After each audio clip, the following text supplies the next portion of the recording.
Hello students, welcome again. और आज की इस वीडियो में बच्चों डिस्कस करेंगे worksheet number 9 for class 8 social science की। बच्चों ये वर्कशीट है जो कि डायरेक्टरेट ऑफ एजुकेशन की तरफ से आपके लिए 23 अक्टूबर 2020 के लिए शेड्यूल की गई है।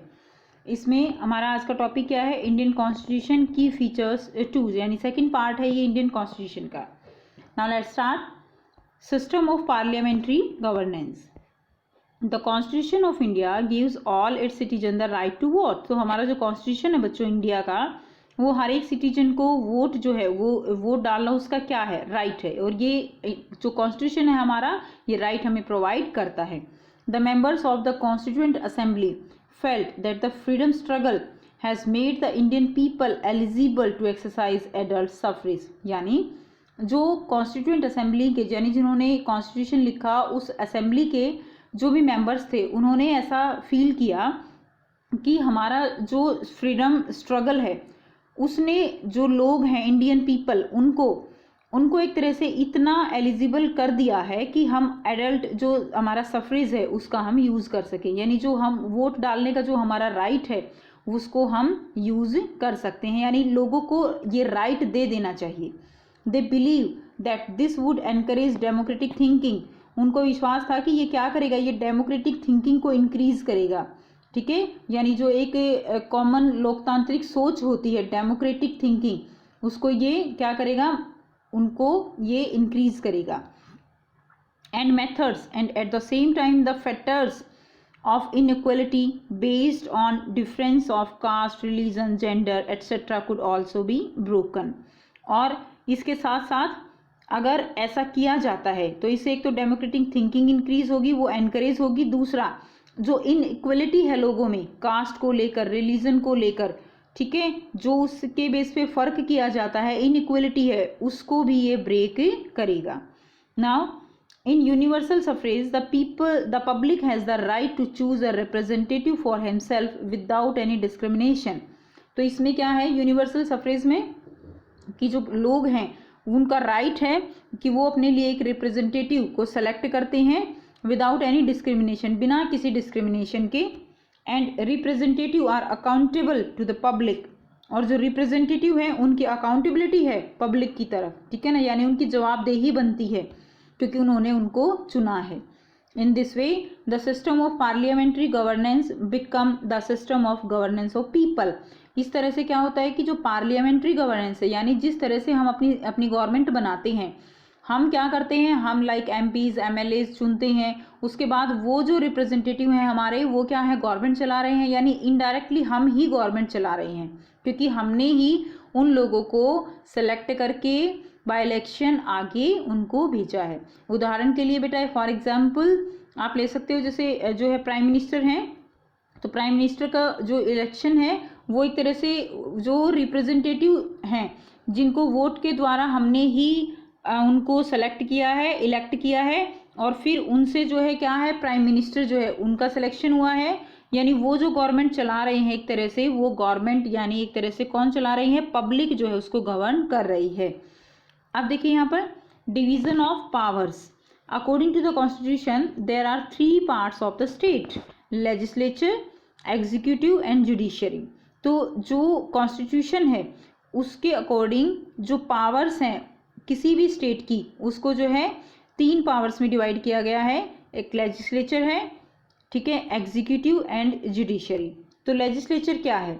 It consist of representative elected by the public. इसके अंदर जो लोग हैं वो पब्लिक के द्वारा चुने गए लोग हैं, इलेक्टेड बाय द पब्लिक, ठीक है। वो रिप्रेजेंटेटिव जो हैं, those who make the law. और ये क्या करते हैं, ये कानून जो होता है, लॉ, उसका जो है ये कानून का निर्माण करते हैं एक तरह से।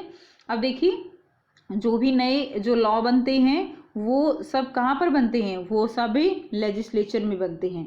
ओके, तो इनका जो मेन जो यहाँ पर फंक्शन है वो है they make the law. Next is executive.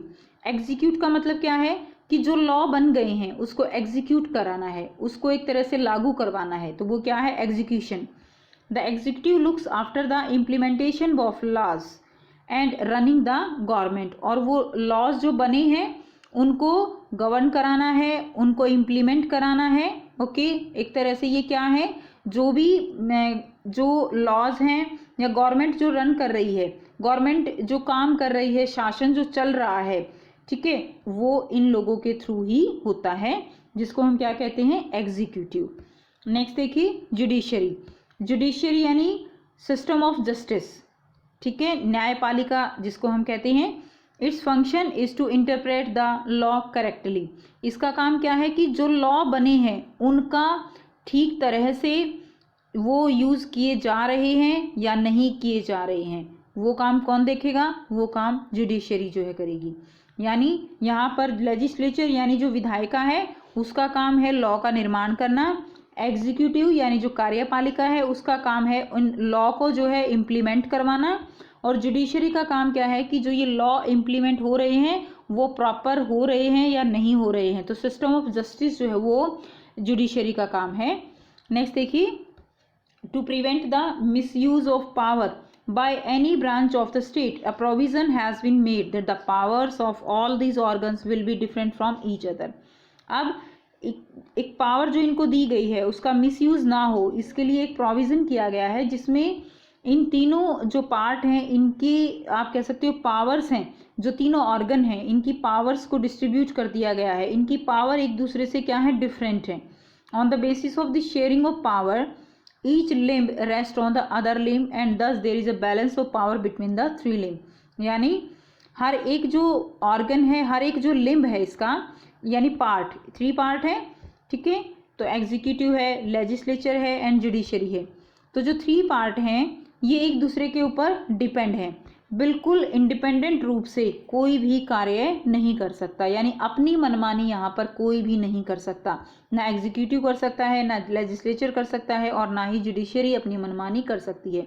हर एक दूसरे के ऊपर जो है एक तरह से आप कह सकते हो सिकंजा कसे हुए होते हैं, अंकुश लगाए हुए होते हैं उनकी पावर्स पर, ठीक है। तो इससे क्या होता है, इससे जो है बैलेंस बना रहता है तीनों के बीच में। There will be a balance of power between the 3 limbs. अब बच्चों यहाँ पर एक एक्टिविटी दी गई है, आपको कॉलम ए और कॉलम बी को मैच करना है। तो फर्स्ट क्या है, minimum age of voting in India. तो मिनिमम एज क्या है, 18 ईयर्स, तो ये फर्स्ट का आंसर हो जाएगा। सेकंड देखिए, elected by the people, who elected by the people, that is representative, okay. Third, struggle for independence, that is freedom struggle. Next, law making agency, law making agency क्या है, कौन सी है law making agency, that is who makes the law, judiciary, no legislature, okay.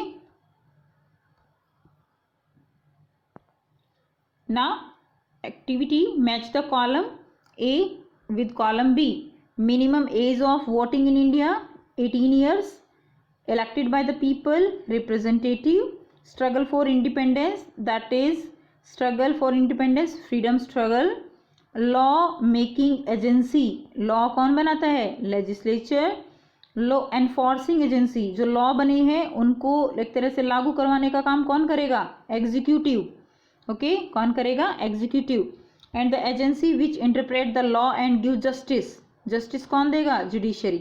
सो यहाँ से देखिए minimum age ये first का आंसर हो जाएगा, रिप्रेजेंटेटिव सेकंड का answer, freedom struggle third, law enforcing agency, okay, law making agency, legislature fourth, law enforcing executive fifth and judiciary हो जाएगा आपका सिक्स्थ का आंसर, ठीक है। नेक्स्ट देखते हैं बेटा, अब यहाँ पर आपको क्वेश्चन दिए गए हैं। फर्स्ट क्वेश्चन क्या है, what do you understand by universal suffrage.